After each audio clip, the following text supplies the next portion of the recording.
All right, it's happened again. Another month has gotten, so now here we are. Somehow we find ourselves in June. Hmm. I can't believe that. What happens? What's happening this year? Or maybe it's every year. But anyway, so welcome. We've got a couple of newbies to talk to today, and a few many of our returning veterans. So welcome back to Drinks Professionals Network. And so let's I want to see, so Mark is here. I don't know if Bump is coming, but I was just reading, you guys have just released some summer trends the other day, I read. And so that's intriguing. We'll kind of dig into that. Tony, I want to welcome you back and thank you for the tasting glasses. They really are wonderful. It's amazing. The thing I noticed is I don't have them with me because I'm in a crown room, but nosing is a whole different experience with these glasses. That I noticed right off the bat. So thank you for that. And I believe, David, you're here in connection with Tony, correct? Yes, that's correct. So you're new to Drinks Professional. So why don't we begin by you telling us a little bit about yourself? And Sure, I'd love to. Yeah, my name is David Grabschi, and for starters, I am Tony's partner at TAG Global Spirits Awards. I started in the alcohol business in 1973. I am dating myself a little bit there. Started in the wine and then eventually got into the spirits business. Distributor, then eventually on the supplier side. Today, I retired from Sazerac after 20 years and did a lot of different jobs at Sazerac, and mainly a lot of acquisitions. And so I'm now you can see in the background there, that's Tequila Siete Leguas. I'm the global brand ambassador for them as well too. So I'll say this, that the retirement is overrated. in other words, you're very busy. The busiest. Yeah. You know, it's good to stay busy, seriously. Well, and I understand. So didn't that tequila win some big award, won the tag? Yeah, 2 years in a row. In 22, we won Best in Show for our Reposado tequila. And then this year in 23, we won Best in Show for our Blanco. And I believe in both years, and correct me if I'm wrong, Tony, I think it was Best Overall Tequila in both years as well too. So, you know, it has a lot to do with the family and how they approach making their tequila, and with no compromises at all. So it's a wonderful family. I was fortunate enough to acquire them in 2006 for the Sazerac company after we lost Brown-Forman purchased Herradura. And so you know, it gave me the opportunity to reach out for something that could, you know, be amazing in our portfolio. Cool. So how would you describe the tequila? I'm gonna throw a big curveball at you. I look at spirits as it really doesn't matter what the grain is, because if it's made the proper way, you know, very artisanally, it really doesn't matter what the grain is. So Tequila Siete Leguas for 70 years now has been making amazing tequila with no compromises, and they make it the same exact way as they made it 70 years ago, which is a blend of now it's 3 factories where they use a Tejona and they use a Molino. And the juices that are coming from them are noticeably different. And what they do is they blend the juices together every day. So every day that they make their Blanco tequila, it's not a exact mathematical percentage, you know, 80% from one and 20% from the other. It's all by taste. So what they're trying to do is they're trying to match the flavor profile from yesterday, last week, last year. So it's, you know, it's a bean counters night.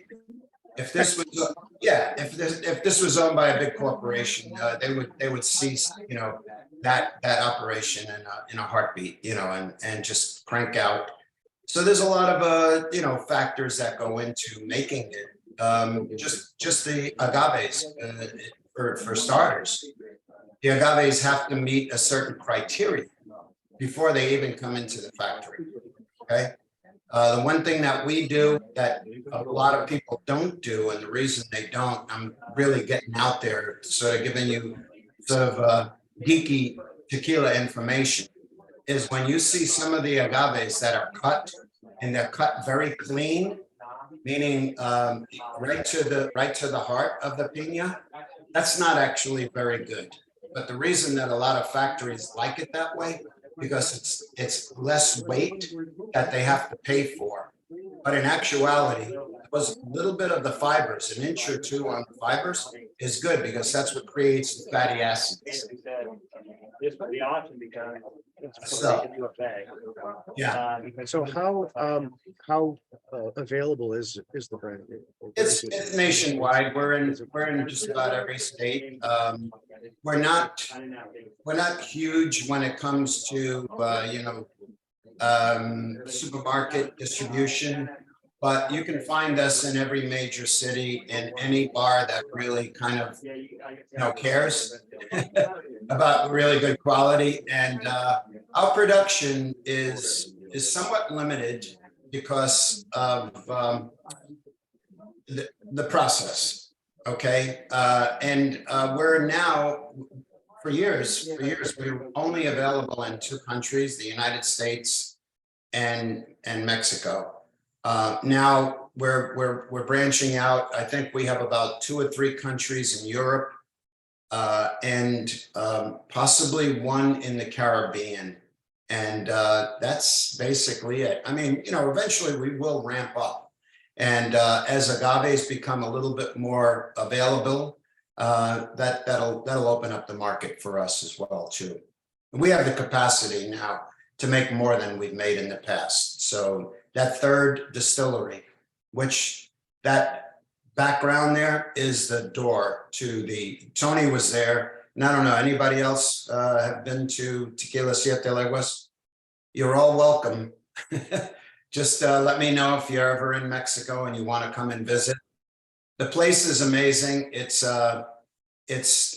will change your whole perception about tequila and how it's made, and the dedication that the family has. It's truly an amazing place. I always tell people that be prepared, because I've sent literally hundreds and hundreds of people since 2006 to Siete Leguas. I always jokingly tell them, be prepared, because when you go to Siete Leguas, there's going to be a little piece of your heart that comes out of your chest, and a little piece of their heart will go into your chest, because you'll never ever forget your experience at Tequila Siete Leguas.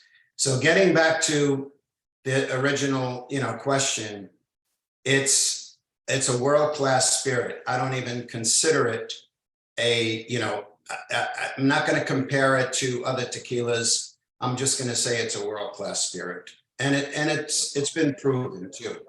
So, well, and I guess they're very fortunate to have you as a brand ambassador, because they can't get rid of me. I don't look it, but I'm 77 years old, and it's they're having a hard time getting rid of me. Well, good for you and good for them. And thanks for joining us, and hopefully you'll my pleasure. Continue to participate. I want to say hello to someone else who's new to this, and that's Dana Lee from Savannah Wine Institute. Dana, thank you for joining us. And why don't you intro yourself and allow us to all get to know you a little bit. Hi, everybody. I'm Dana. I'm actually from New York, and I, go back and forth. New York in the house. And Savannah, because my dad's side of the family is from Savannah. So when I envisioned opening up a wine school, it had to be there, mostly because New York is way more expensive, but, just trying to bring it back through the family roots. I have a history in international education, but about 6 or so years ago. I was like, I'm not going to do this for the rest of my life. So what am I going to do? And I took a inventory of what I like to do, and drinking was on the top of the list. So I actually went to wine school in New York. So I got some certifications in WSET and began working for wine.com. That's how I got into spirits, because we started selling spirits in New York, New Jersey, California, and Florida. Went back and got WSET in spirits. And then just, I did some brand ambassador work for Maker's Mark, et cetera, et cetera. Did some stuff for myself. And then now I'm opening up the school. So right now we're still grappling with the city about alcohol licensing and being able to serve. But when we are able to serve, we'll have recreational classes. So, food and wine pairing classes, wines of different regions, et cetera. Some book signings and some meet the maker nights. And then also I just got approved to be a WSET approved provider for wines, working on spirits. So that should be coming down the pipeline in a couple of weeks. The spirits will be off-site working with a local bar because there's no alcohol on site. I'm across from a church. So there's that. And I'm here mostly as a student to hear from you guys what's happening in the industry, because I want to mirror that with our classes. Savannah is a really big tourist city. So there's a lot of people coming in and they love to have a tasting. They love to hear a story about a product or taste different, variations of what they've always drunk in their home. So I'm interested to, enlighten some people who only drink Cuervo or something. And then also do some B2B stuff with vineyards, with marketing agencies, with spirit companies, to do some training or some qualifications online. So that's about it.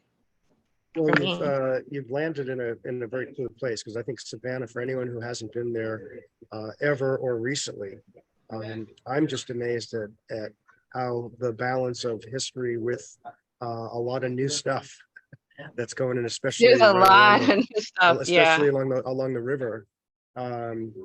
It's pretty spectacular. Last time I was there, it's been about a year, but the development, that power plant that they turned into a hotel and some beautiful restaurants and bars. all on the water. Yep. Yeah.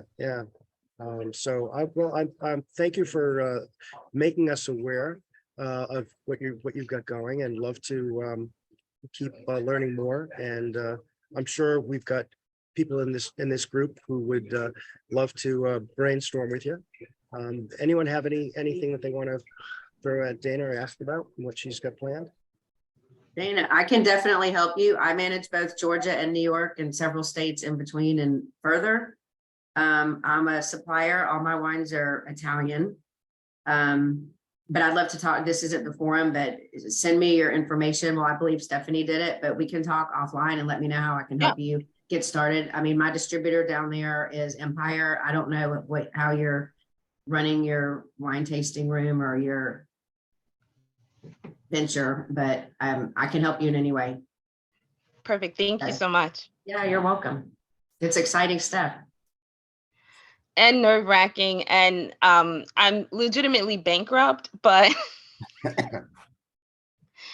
because That's called, you're investing. You're investing in the future. You're a startup.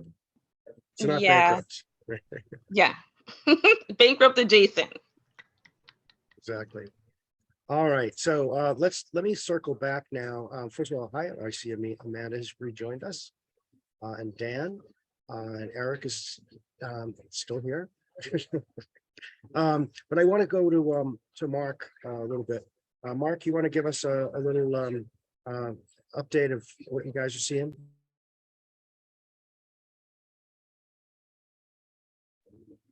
Hello, Mark. You're muted, and maybe you're not there. Okay, it's not there. No, Amanda. I'm here. Oh, you are I'm there. here. Okay. Yeah. So I think everybody is probably well aware of the great Bud Light debacle is what it's come to be known by. And How many billions now are they down? a lot. You know, it's really crazy when you think about, you know, trying to walk a tightrope with the consumers and trying to make sure that you're inclusive and yet not offensive. And so the only thing I can tell you is the real winner coming out of the whole thing has been Modelo. Modelo on our watch list showed the most growth in the month of May. And of course, Miller Lite and Coors Light have done really well. You know, basically at the sake of, like you said, a huge 25 to 28% loss to the Bud Light to the Bud Light brand.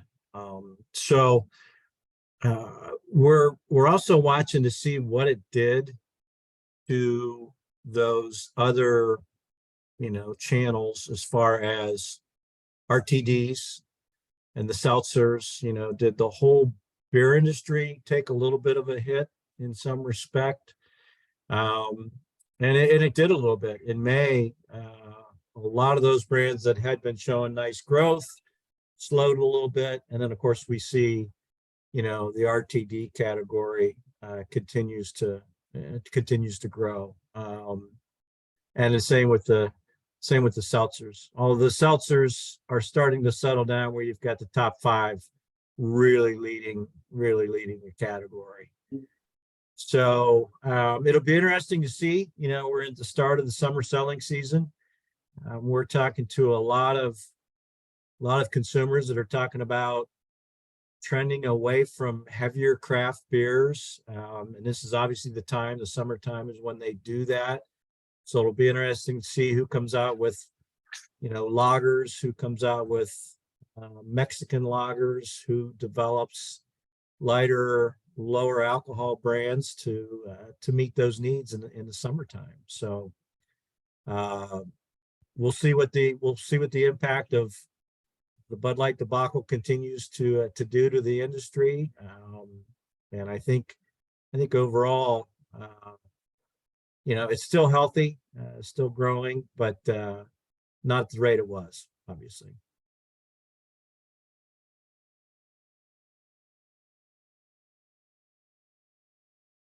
Now you're muted. You're muted. You were muted. I was just curious how much of the loss in the beer category was really already happening prior to the promotion in the Bud Light explosion.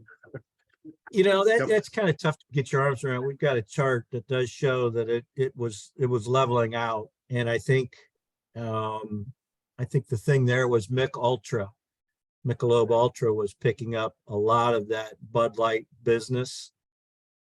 So the AV wholesalers weren't too concerned. They were trading, you know, one for the other until of course, you know, that instant happened. But it had leveled off a little bit and was starting to show some weakness. And again, you know, Corona and Modelo and the Constellation brands have just been rocketing the last 6 months. So they're showing really good trends on our charts, really good trends. But you're right. Some of that slide had already started. This just kind of, you know, really took it off the rails. Well, last summer we've talked about was the summer of high noon. And that rocket ship isn't slowing down, is it?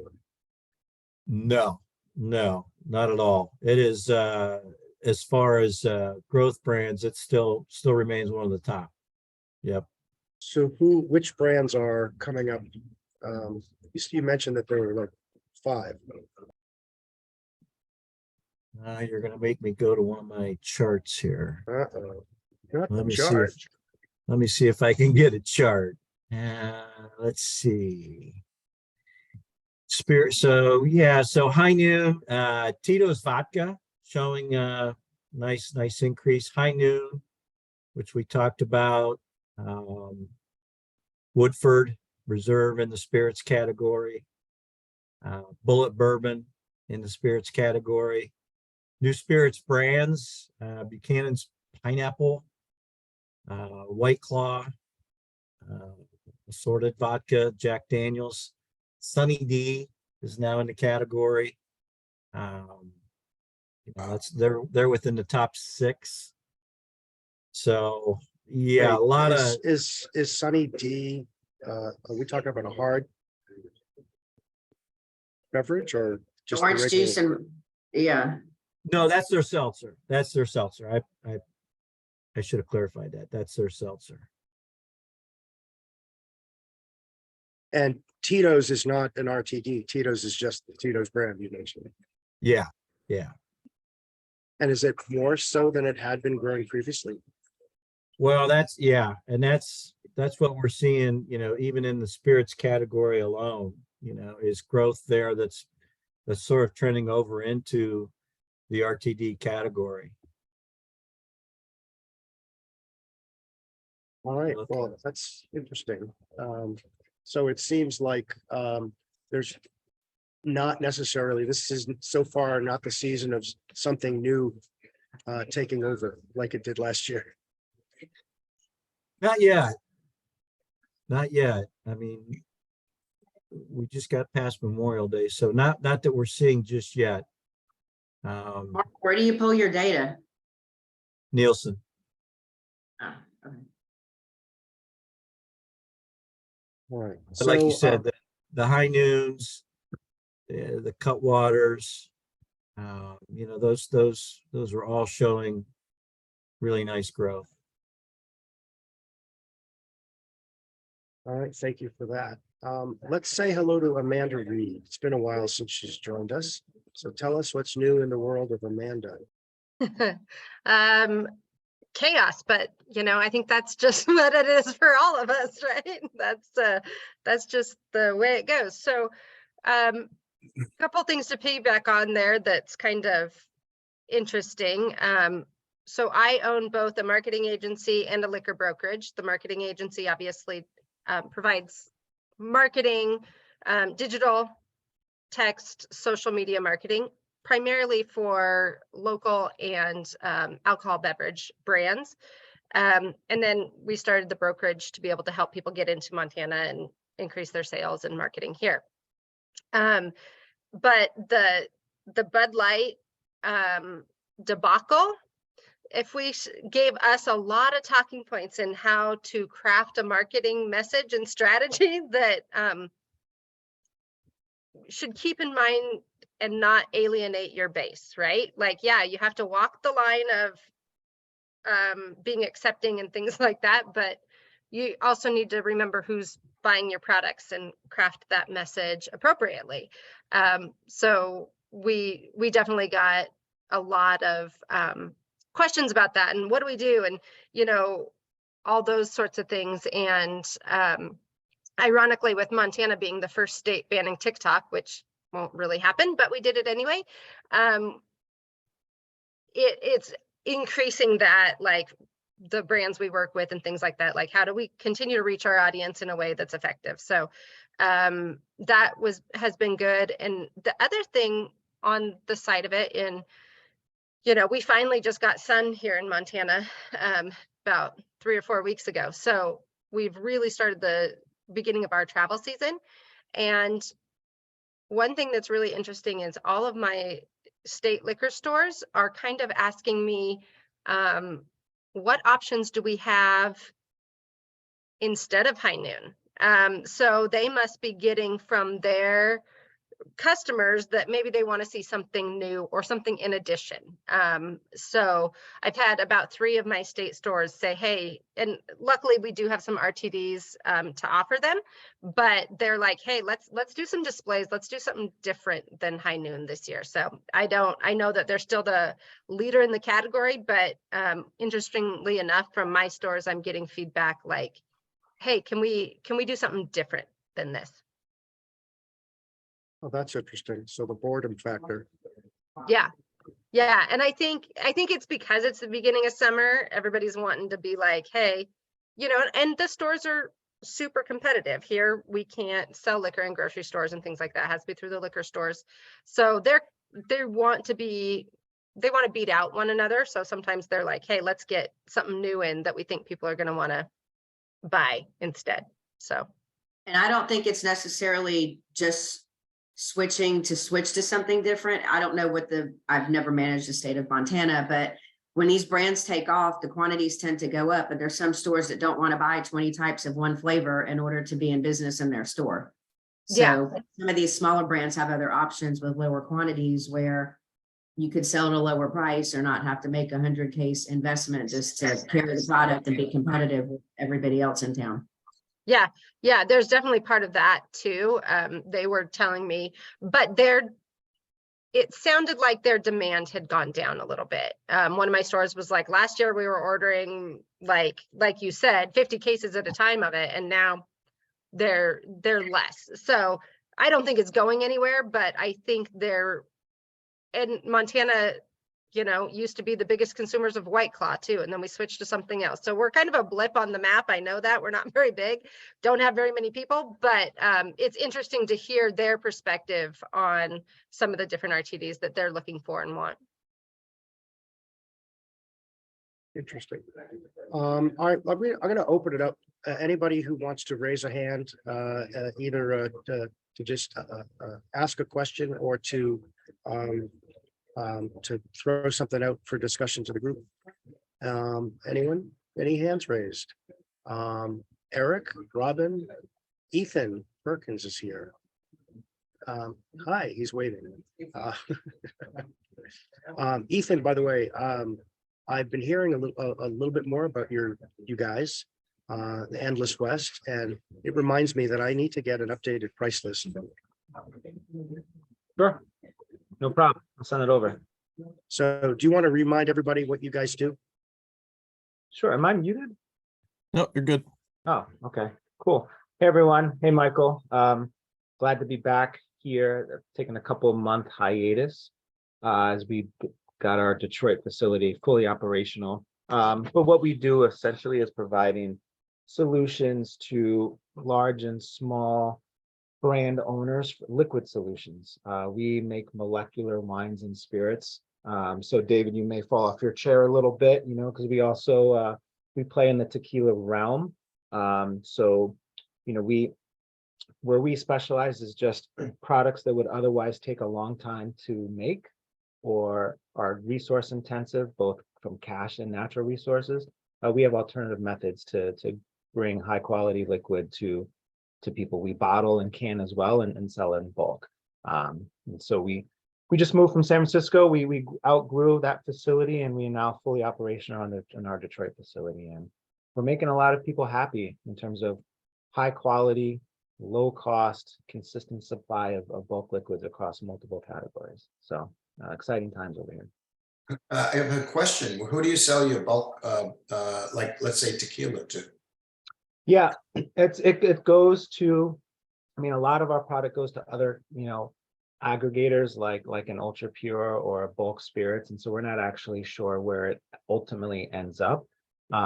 We know it's exclusively going into RTD products. RTDs, yeah. Mm-hmm. Yeah. And so from that aspect, you know, our viewpoint is as precious and as limited as agave is, save it for the good stuff and, you know, use our stuff for your other needs, right? In the tequila category. Interesting. Yeah. I'd like to know a little bit more about your, you know, maybe we could have a little discussion offline. Yeah, love to. Yeah, so I don't know if you have my phone number or whatever, but Well, Stephanie has circulated the attendee list and okay. both are on it, so you've got your contacts. Yeah, I see you on there, David. So I'll hit you up. Okay, cool. Yeah. But thanks, Michael, for the opportunity to speak a little bit. All right, Can I thank you, ask a Ethan. question, Michael? Sure. All the talk about RTDs, I never heard the brand mentioned, Topo Chico. How's that doing? It seems like it's doing very well. And so I didn't hear it mentioned, just curious. I would say that's a question for Mark. He might have to go back to a chart. I can tell you that my friends at Coors down the street are at least reasonably pleased in how it's growing. And then that's based on a comment from the guy that is Vice President of Innovation at Coors. Just my 2 cents. Gotcha. Yeah, so I don't know if Mark. Michael. I think it varies by state. I see it in a lot of states, and then there's other places I go and it's hardly has a presence. Hmm. And it's interestingly enough becoming, I see it in a lot of on-premise accounts, which I did not think would happen.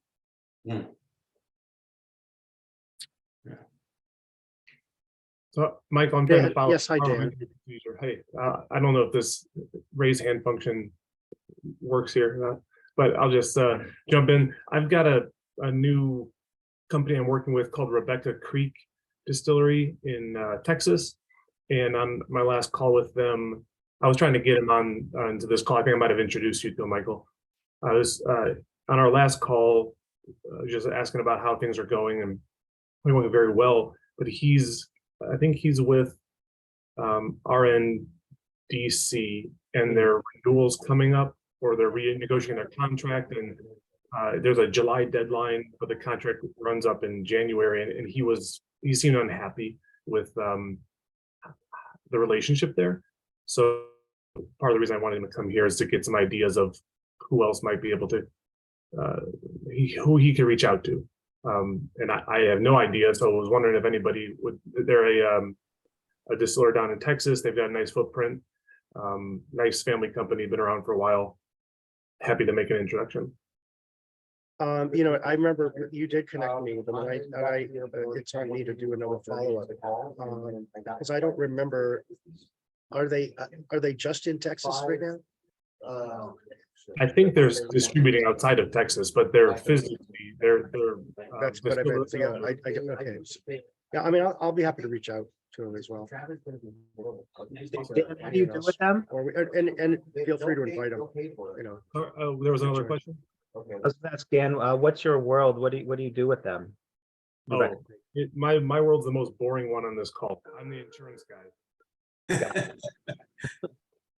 Got it. Anything with insurance, but I have the focus in spirits, wine, from distillers, brick houses, warehouses, investment companies, transportation, you name it. Got it. So he's getting a fast education. Yes, very much. And he's got the mother load of clients from Spirits USA. Not Spirits USA, from Spirits Capital. Spirits Cap, yep. Thank you for that introduction, Michael. Yes, that has been a roller coaster for sure. All right, let's see. Stephen Gould, what else? What's new in your world? Oh God, lots of things. You know, we're still growing the American single malt category as we see it. We have been doing a number of limited release barrel picks for various veteran specific charities. Two of which launched today on Reserve Bar. One is sort of a secret release for the Warrior Whiskey Veteran Whiskey Club. So it's a hidden page for their members. The second is a pre-release for a cask to benefit the Heroics Heart Project. That is a veterans charity that provides advocacy and access to post 9/11 combat veterans and their families to natural medicines, so psychedelic medicine. A cause that's near and dear to our hearts, both because of my wife's, who's a physician, some of her medical activities, and because I'm a post 9/11 combat veteran, and I've seen what it can do to some of my brother and sister veterans that are suffering from the trauma of our shared combat experience. What else is going on? Still in the middle of looking for the right investor partners to scale this business. Revenue continues to grow, but like everybody else, we're facing some significant challenges in the marketplace, especially here in Colorado. As some of you might be aware, Colorado in the last 36 months has seen a dramatic shift in off-premise access to full-strength beer and wine. where full-strength beer and wine was only available 36 months ago in licensed alcohol beverage retailers for off-premise use. It's now available in all convenience and all grocery, where distilled spirits is still only available in liquor stores or licensed retailers. And as a result, the entire industry, all 116 Colorado distilleries, plus our national counterparts, are seeing a reduction in wholesale to off-premise, which is frustrating.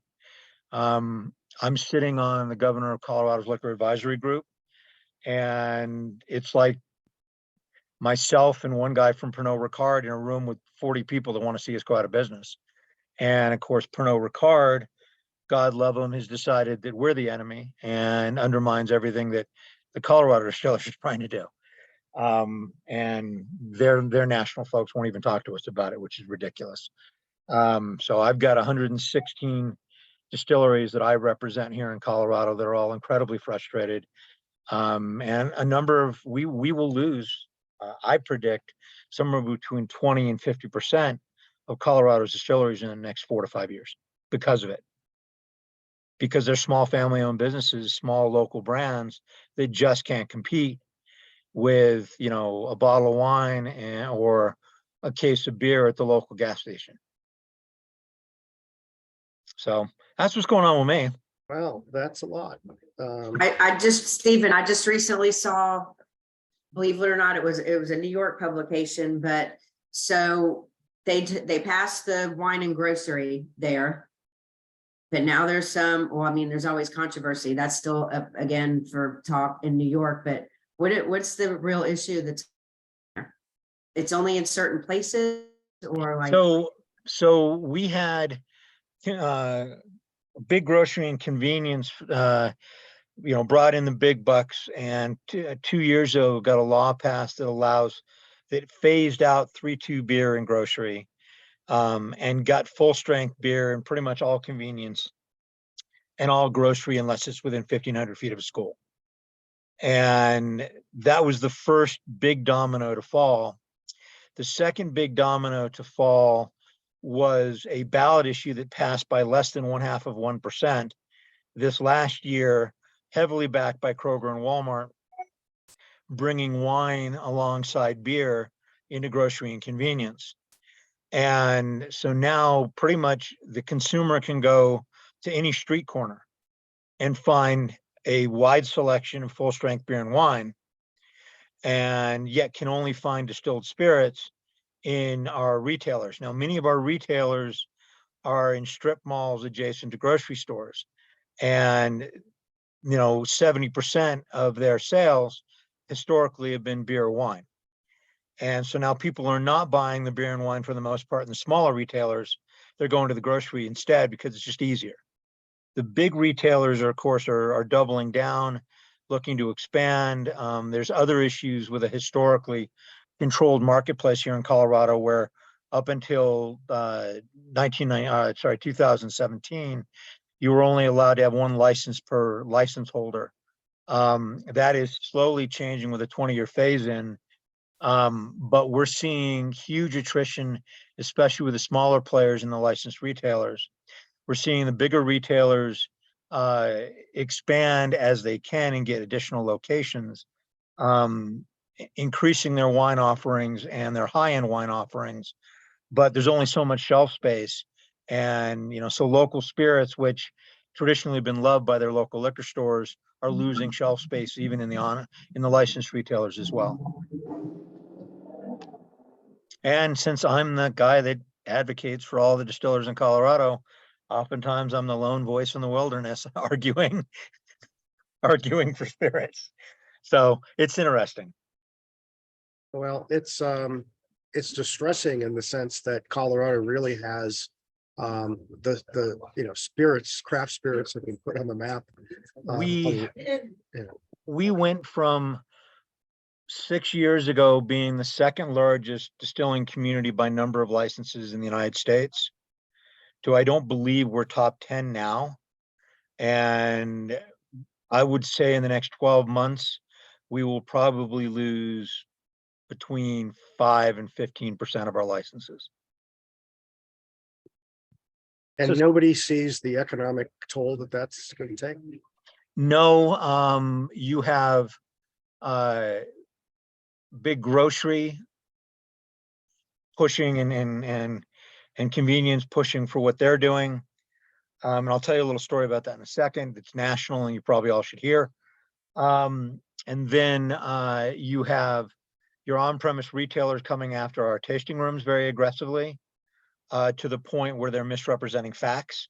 I've had some fairly heated discussions with the CEO of the Colorado Restaurant Association, where she's denied that that's what they're doing. And I've literally quoted letters that she has signed to the Governor's Liquor Advisory Group saying, this is right out of the book, How to Lie with Statistics, in order to make it appear that we're trying to do something that's going to harm your members. And it's all politics. It has nothing to do with reality. You have the Wine and Spirits Wholesalers of America and the Colorado Wine and Spirits Wholesalers trying to curtail anything that doesn't go through the 3-tier system in a state where, you know, they do not like our sales rooms. And many of our distilleries make a substantial portion of their revenue because they're smaller distilleries from our sales rooms. So again, they're siding with on-premise retail. You have Big Beer that's being incredibly aggressive against all Colorado manufacturing. So Molson Coors, for example, Bob Hunt, their vice president of government affairs, has made some statements where I've literally called him out at meetings and said, Bob, that is a lie. And he's got, you can't say that. And I'm like, and then he'll come back at the end of the meeting and go, you know, Steve was, or, you know, we misstated, we apologize. And it's like, well, but you've already said it to, you know, 100 people in an open forum. And now you're whispering at the end that, oh, you were wrong. We're fighting over direct to consumer, which many of our smaller distilleries believe is a lifeline. I don't necessarily agree with that. I think it will help. But the Wine and Spirits Wholesalers of America is pushing forth a narrative across the country, which is a pack of lies. I mean, gross, blatant misstatements. And if any of you want to read, you can go on to the Colorado Liquor Advisory Group's website and look at my counter testimony, which is published there, where I go point by point through most of what the Wine and Spirits Wholesalers of America are claiming is fact and show where they're literally lying. Things like, you know, they're saying that we've lied about 11 states having direct to consumer shipping. And I've literally listed the 11 states, the law numbers, when it was passed, what it states, and then question, you know, how they can even, you know, claim when they're called out that, oh, our information was old, when they're excluding Pennsylvania that's had direct to consumer for limited distilleries for a decade. Everybody knows about it. It's just a really ugly situation here in Colorado where the distilled spirits industry, and especially the craft side of the distilled spirits industry, is facing the greatest threat that we've ever faced since Prohibition. And I'm finally starting to get some of our more well-heeled members to wake up and realize, hey, you got to do something. But, you know, we have two voices on this current liquor advisory group that the governor convened, and one of them is Pernod Ricard. And because of Colorado's open meeting laws, I can't speak outside of the meeting to the other members of the group. So he and I can't talk about things unless it's on recording in the group. So I've tried to reach his boss, and because I'm on the Discus National Craft Advisory Board, they've asked him to speak to me, and she won't return my phone calls. And for those of you that know her, this is Tara. And which surprises me, because of all the big players, Pernod Ricard has historically been the most liberal and the most willing to communicate, but she will not speak to me on these issues. And her number two, Joe Durso, who was on the board with me, has functionally declared war against Colorado's distillers, and they will not talk to me. They'll talk to Discus and say, we're happy to meet with Stephen Gould, but then they don't return my phone calls.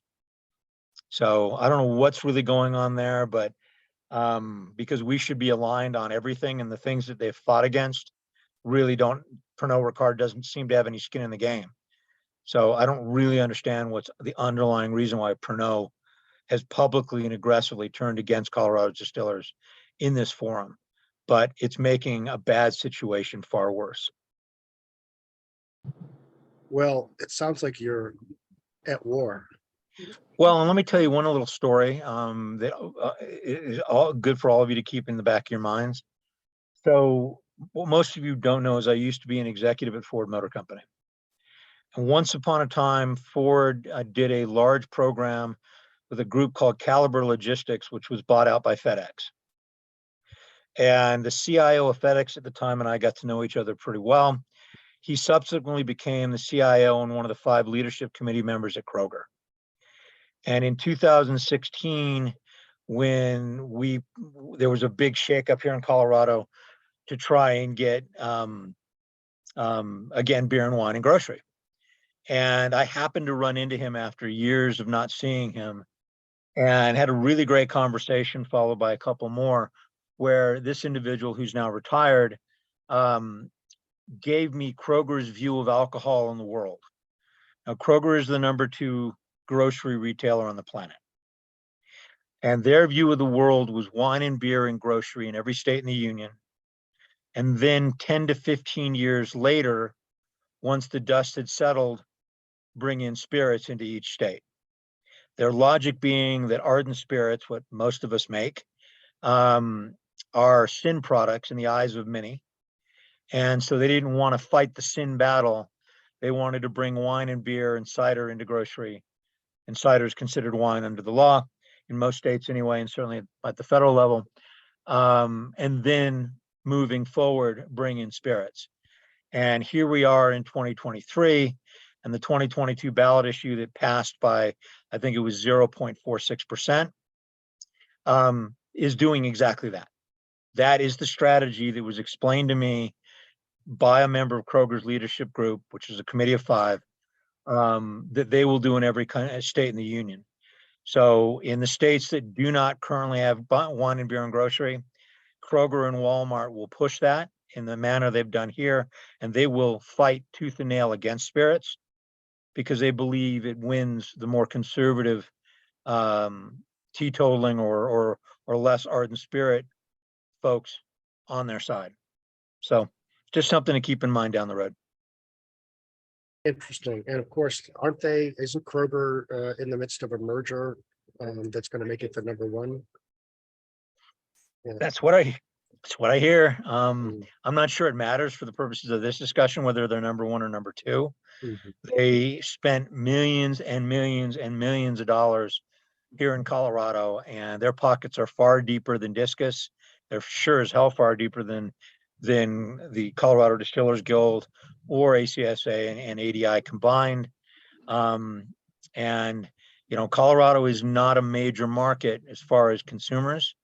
It is a major market as far as influencing in the eyes of the spirit world, but not enough for the big companies to write $1 million, $2 million, $5 million checks, where Kroger and Walmart have no problem doing that.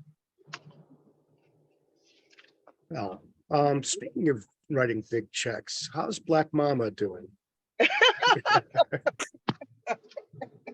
Sorry How's if I that get for on my segue? soapbox, folks. No, thank you, Stephen. No, but I'm doing good. It's a lot going on, but I can second Stephen. I'm fighting the same fight here in New York. The parity got passed. I don't know if you guys heard in New York, but can you hear me? Yeah. Can you hear me? Yeah. Oh, okay. yes, hear you. So we're just waiting. Yeah, we're just waiting for HOCO to sign. That should be any day.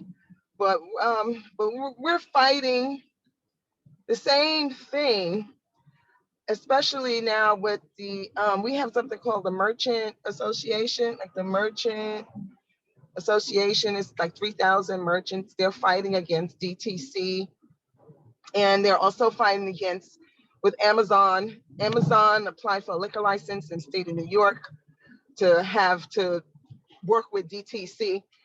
And Wegmans is now that's Wegmans upstate, is trying to carry spirits in their supermarkets the same way. So, New York, the way New York is, you can't have chains. So you have like one, store, but there's ways around it because I know families who have a slew of stores, in Long The way Island. Colorado's always done it. Yeah, Right. good You know, job. Same thing in Georgia. Same thing in Georgia. I'm fighting the same fight in Savannah, so it's like it's mirroring my exact process. Sorry, Vanessa, to interrupt. oh, no problem. Oh, we got a new member. Hey. We do. You missed her intro earlier. Oh, I'll catch it on the video. I'll catch it on the playback. I go back and forth between New York and Georgia, so we'll connect. Carrie and I are gonna connect. We'll connect too. Okay, that sounds good. You know, but you know, I'm like I said, I'm constantly fighting, but I don't know if I told you guys the last time we spoke that I had started a group. It was a group of us called the Black Liquor Distribution Network. Did I mention that? I That I'm don't think you president did. of? Yeah. You so- mentioned you were opening up a new facility, a new distillery. Yeah, that I'm still working on. You know, I just had to buy a doggone $11,000 chiller. So for the distillers, y'all know how that is. So yeah, I'm still working on, you know, doing construction in that area. But the Black Liquor Distribution Network, what we're doing is advocating for the same thing as the craft distillers, but in this particular case, it's on the diversity side, you know, for Latino women, Black-owned brands and distillers like myself to, you know, to have a voice and put our place on the shelves. And I'm really tired with seeing all of the, you know, all of this going on where the DTC would be very advantageous because it's been advantageous for me for a lot of the craft brands, you know, including, you know, the Black owned who want to have their own people buy from them. So I had to go through a whole thing with Michael. You know, Michael, who I forgot his name, but he's the head of the Merchant Association. And they're really, really fighting hard against the New York distillers here in the DTC. I had to, you know, make a call out to him and say, listen, all 3,000 of your merchants, how many of them carry Black Mama? How many of them carry a woman-owned brand in the store? Let's be realistic here. You want to have, you know, you want to talk about Amazon and not losing your legacy and losing your mom and pop business. Well, I'm a mom and pop business too, and you don't carry my brand. No matter how many times we can have a conversation about it. So it's the same thing. We all can eat and we can all be fair with each other. But it seems like there's, you know, no love when there's war. So you want to go after Amazon? I'm gonna go after y'all. And this is what we're gonna do. We're gonna push things through legislations because you guys know there isn't any fairness in this industry. Look at Puffy yesterday is now suing Diageo. I don't know if you saw that. For the second time. It's For the sad. second time. Yeah. It is sad, but I don't know if it's sad after he made the $400 million. Yeah, right. Yeah. Now you want to scream there's racism? Come on. You know, if you know, Diageo is trying, you know, because they did put money into Pronghorn, but I just don't think it's that with him. Because, buddy, you haven't done anything for anybody but yourself for the last 15 years, as far as I'm concerned. At least they're trying to have some sort of diversity. And, you know, in Pronghorn, I'm one of the vendors, preferred vendors to distill for some of their brands. So we're trying to do something collectively together, but we need that DTC everywhere, you know, as possible. You know, but otherwise than that, I shot a commercial with Mr. Biggs, with Ron Isley a week ago. I was in St. Louis. It came out phenomenal. He's got like a whole team behind him. And I've picked up a couple of other clients. I won't say yet, but they're like, you know, A-listers as well. So we'll see. And of course, you know, I got my Juneteenth coming out. You know, we're working on that right now. So that'll be out next week, preparing. And then we have the Taste of Black Spirits. And, you know, that's it. It's every day on the grind. And I got like 4 more tanks coming in. Keep fighting the fight. So if I'm cutting checks to suppliers and vendors, suppliers and manufacturers of equipment. And that's it. So I'm good till our next meeting. All right, well, that's good. I'm not gonna have time this weekend. I'm gonna be in your neighborhood, but I am gonna be When? back tomorrow. But I'm gonna be, So hit I'm, me up. I'm gonna be back in about a couple weeks for a longer period of time, so I'll catch Okay. up with you then. So I'm don't doing it. forget. So don't forget, when you hit me up, okay, I'll invite you to the Taste of Blue Spirits, which is the 29th and the 30th. Yes, and I will be in town for that. Okay. Are you Okay. driving and not looking at the road? Of course not. I know where I'm going, Carrie. This is Long Island. Come on. I see the cars going by you. I'm like, she's not even looking out the windshield. I'm on Lockfield Road and get ready to go take my bill to the The platform. car goes on its own there. Yes. You didn't know this is the. You didn't know this drives itself. It's a pre-test. This was the. I don't know. I guess not. This was the mock-up, the prototype for the test. Oh. Okay. So she's actually there's a driver on the other side. That's she's in the passenger seat. It's a British car, right? No, they know it's me. You know, they see license plate say Black Mama. They're like, okay, let's move out the way. You don't need lights and a siren, right? No, I don't. They just move out the way.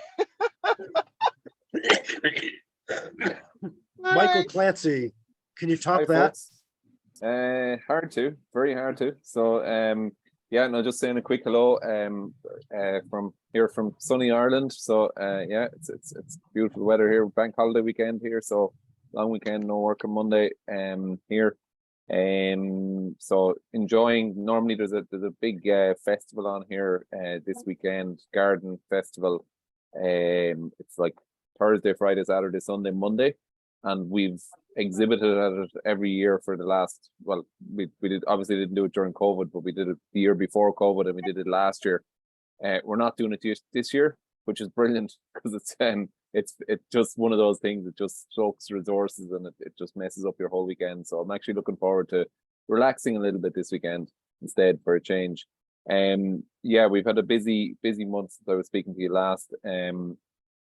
We're in the throes of getting our premises set up for bottling eco spirits, so the eco totes that I talked to you about before.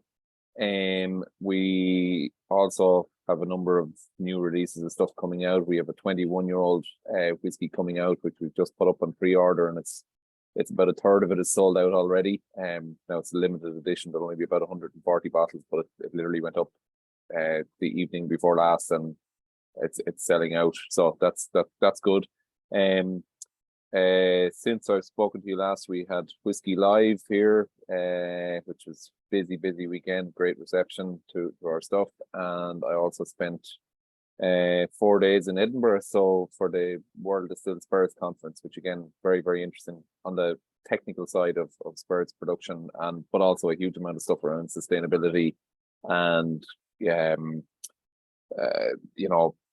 market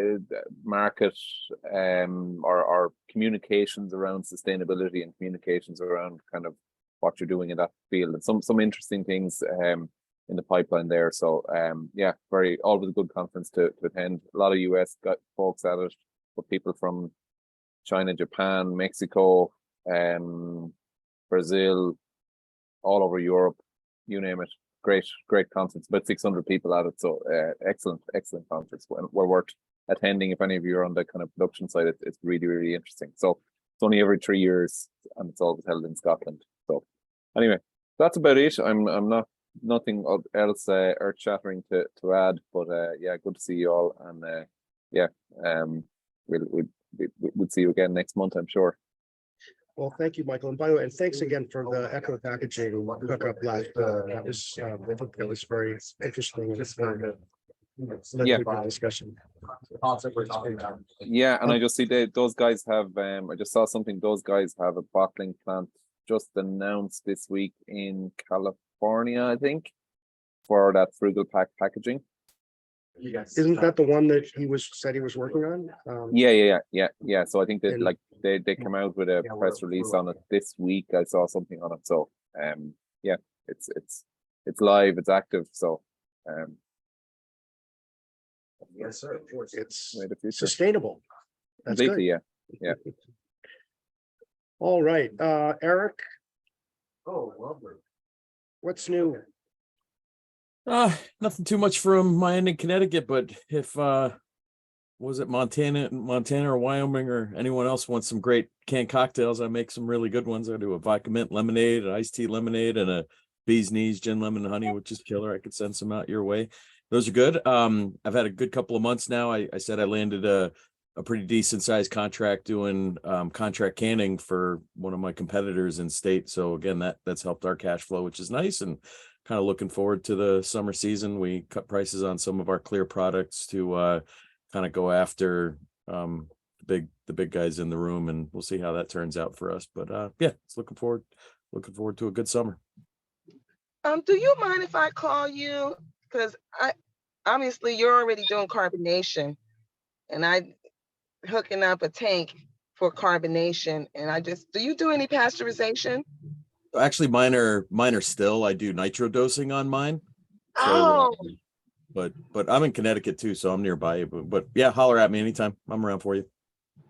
Okay, I'll do that. I'm right here in New York because I'm hooking up this chiller and bringing in some carbonation to do for canning. So, all right, I'd like to just get some information. Yeah, if it we've can done help. carbonated runs as contract runs for some other people, and I feel like we've pushed the limit. Like I've got 1,000-gallon tanks, and someone sent me a tote quantity of something, and I just didn't know how much gas I'd run through, and we were able to carbonate, and he wanted up at like 3.0. It was crazy. So, but we were able to carb a small amount of liquid in a gigantic tank, and we got it done. So yeah, if you got questions, send them my way. Yeah, absolutely. Because I have two 500-gallon tanks. Yep. So yeah, I'll contact you. Definitely. Are there any issues with supply of carbon dioxide in the US? It's certainly something that I hear cropping up with people here this side of the pond. So basically, it's difficult to get hold of carbon dioxide, bottled or liquid carbon dioxide or whatever for carbonation. I hope not. Why is it you always get the information first, all the way over yonder? Well, it might be different in your side of the pond. You guys might have plenty of it, so you got lots of bubbles, Vanessa. I'll find out, but I haven't heard anything with the supplier yet. I feel like that was a big scare that popped up 6-8 months ago. They were talking about it. I don't burn through a whole lot of carbon dioxide. I definitely run through a whole lot more dry nitrogen and liquid nitrogen, and like everything else, it's expensive, but there's no problems getting it. I ask for it before the end of the business day, and I'll have it at my shop the next morning. So no issues to date. Are you? Well, I'm trying to have a problem to next week, and I'm gonna call Mike because it's gonna be his fault. Not yet. It's all good. It's funny you mentioned that. We were just going to tell you that there's a shortage. I'm not. I'm sure, like the agave, right? Exactly. Sorry Eric, about are you coughing. guys all distilling in-house for all your products? Not all. I mean, I'll redistill vodka so I can, claim it as a Connecticut product here. But rums, whiskeys, I do that all in-house. I'm starting to put away my bourbons, but I'm sourcing, from Kentucky for that. But I wouldn't mind a chat with you either. So that was one thing I kind of gave up on it quickly, but a bourbon-based canned cocktail was just too darn expensive to pull off well. Definitely. Yeah. We could chat. Let's look at your big brand competition right now. I mean, Yeah. I don't- the official Jack and Coke. I mean, all that stuff. I think you would have too much going up against you to start it now. That's just my opinion. I don't know. I'm not even. That's fair. Yeah, you know, the funny thing is we've had, you know, where Connecticut's not a huge market, obviously, right? But, you know, we've got minor league sports teams and, you know, a couple of, you know, big soccer team that's come in and they've been decent partners. And, you know, some of them have asked for, you know, cocktails and, you know, co-branding with them. And, you know, so we've been exploring that. And then like, great, you know, Connecticut had a killer college season this year. We took the, you know, UConn basketball and Quinnipiac for Yeah. hockey. And, you know, UConn was great because, you know, they said, oh, we'd love to, you know, have you partner with us. And then they sent us the request for, you know, how much money they wanted for us to partner with them. We're like, I don't know if we could sell 17 million cans of, you know, whatever it is that we'd make to make it up for what you wanted for sponsorship. So, yeah, everything is a business decision for us and, you know, figure out what it goes. But you know, there's also, I feel like we're small enough to where, you know, we're big enough to where we could do stuff and we're small enough where we could always pivot, and